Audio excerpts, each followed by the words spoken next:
This is Kyoto, the old capital of Japan and one of the most popular cities to visit in Japan. Kyoto is Japan's cultural gem where the Japanese tradition meets the modern world. Recently, the Japanese government announced that it's about to introduce its first empty house tax, aka Akia tax, in Kyoto in 2026, and it may have a major impact on the housing market in the next few years. So today, we're going to uncover the truth behind Japan's newly introduced empty house tax and how this upcoming change may reshape the housing market in Kyoto and possibly across Japan. If you've ever dreamt of buying a cheap abandoned house in Japan, this video is a must watch. If you're new here, my name is Shu. In this channel, I talk about real estate investing, financial freedom, and Japan. If you enjoy the content of this channel, do me a favor and hit the like button and subscribe to this channel. Thank you for your support. Before I begin, I have a gift for you. If you want to learn how to buy a cheap house in Japan as a foreigner, I put together a guide that will help you own your dream house in Japan. Click the link below in the description. Now, let's dive right in. So what exactly is the empty house tax? It's a policy aimed at addressing Japan's growing issue of abandoned houses. As you may already know, in recent years, the number of empty homes has been on the rise, especially in rural areas of Japan and even in historic cities like Kyoto. By the end of 2023, experts expect the number of empty homes in Japan to be over 10 million. The tax is designed to incentivize homeowners to either rent out or sell these unused properties, which would lead to revitalization of communities. These empty houses, known as Akia in Japanese, are not just empty shells. Many of them hold stories, traditions, and untapped potential. Kyoto, famous for its temples and traditional architecture, is particularly affected by this issue. The city's unique charm is being overshadowed by abandoned homes, but the government thinks the change may be on the horizon. Local residents have seen firsthand how this problem has affected their community. Beautiful homes left to decay, neighborhoods losing their vibrancy. The government believes that the empty house tax is a step in the right direction, as it's supposed to encourage owners to breathe life back into these neglected properties. So the question is, will this tax really help combat urban decay and preserve Kyoto? And what does it mean for the housing market? Alright, so let's break that down. If this initiative is actually effective, we may see a significant shift in the housing market. The empty house tax will create a surge in available properties for rent or sale. This increased supply will lead to more options for home seekers, potentially driving down rental and purchase prices. Imagine more affordable housing in one of the most sought after cities in the world. Young families, students, and individuals will have greater opportunities to find their dream homes, creating a more diverse and vibrant community. With the implementation of empty house tax, the government anticipates a boost in the housing market. Homeowners will be motivated to renovate and market their properties, creating a positive ripple effect on the local economy. This tax is supposed to be a win-win situation for both homeowners and potential buyers or renters. It's pretty fascinating, isn't it? It looks like Kyoto's unique blend of history and the modern feel is about to go through a transformation. But that's only if this new tax initiative goes according to plan. Let's take a look at some concerns by diving deeper into this tax guideline. The empty house tax targets not only vacant houses, but also unoccupied vacation homes and other similar properties. The tax amount varies based on the value and location of the property, but certain rental properties, traditional Kyoto townhouses, and historically significant buildings are exempt from this tax. Now, here comes my first concern. Buildings with a fixed asset valuation of less than 1 million yen are exempt from taxation for the first 5 years after the tax is implemented. Although this criterion may seem a little bit complex, it's pretty common for regulators like these to be intentionally ambiguous, as it allows for more impactful implementation while minimizing criticism. One reason why this empty house tax may not work well is that it seems to deviate from the essence of taxation. The tax model for this initiative is said to have been inspired by Atami City's vacation home tax. But a crucial difference lies in the concept of tax liability. While homeowners of vacation homes are generally wealthy, owning an empty house doesn't necessarily mean being rich. So the idea of taxing according to one's financial capacity doesn't really fit here. Also, some owners subject to the empty house tax might face double taxation when considering the existing fixed asset tax. In rural areas facing depopulation, there's a serious problem known as negative real estate, where owners are burdened with fixed asset taxes and management fees for unsellable properties. The introduction of the empty house tax might magnify this issue. Now, let's talk about the effectiveness of this tax in addressing the problems of empty houses and population decline. First, we need to ask ourselves, why are there so many empty houses in the first place? Yes, aging and shrinking population is an obvious element, but there's another major root cause. It all boils down to the high cost of demolition and issues related to fixed asset taxation. Here's a little Japanese property tax lesson for you. Whether Whether a property is occupied or not, owners have to pay fixed asset and urban planning taxes, which is very normal in real estate around the world. If possible, most people would rather demolish the structure of the property and sell the land, since land is what holds value in Japanese real estate, right? But demolishing an empty house can be expensive, and finding buyers for the property isn't always easy. If the land remains vacant, it loses the special tax exemption under the fixed asset tax special treatment for residential land. This means the tax rate and the special rate of 16.7% will no longer apply. So what does that mean? It means that the fixed asset tax would increase sixfold if you don't have a structure on your land. In many local areas, there is a shortage of buyers. Most people end up thinking that it is better to leave the house vacant because they don't want to pay a tax that's 6 times more expensive. So let me give you an example. If you inherited a house from your deceased parents who live in the countryside, but you have no intention to live in it, you'll likely leave it vacant. You think about selling it or renting it out, but you have to pay renovation costs to make it sellable and rent ready. You think about demolishing it and selling the land, but demolishing costs are so high, and if you can't sell it, you have to pay 6 times more in fixed asset tax than if you kept the house vacant. That's why most owners don't do anything about the Akia. This is one of the biggest causes of the vacant house problem.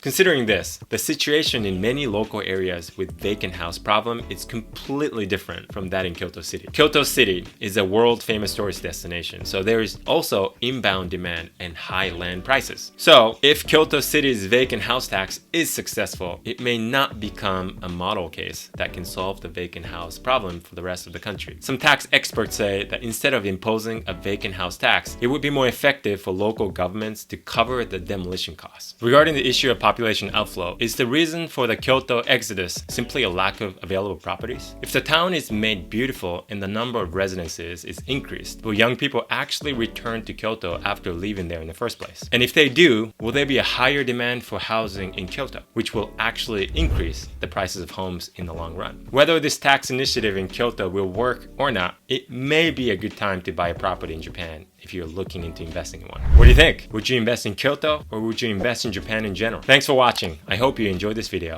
If you did, be sure to hit the like button and subscribe to the channel, and share this video with someone who might benefit from this. And again, don't forget to download the free guide, How to Buy a Cheap House in Japan as a Foreigner, and watch this video next for more. See you in the next one.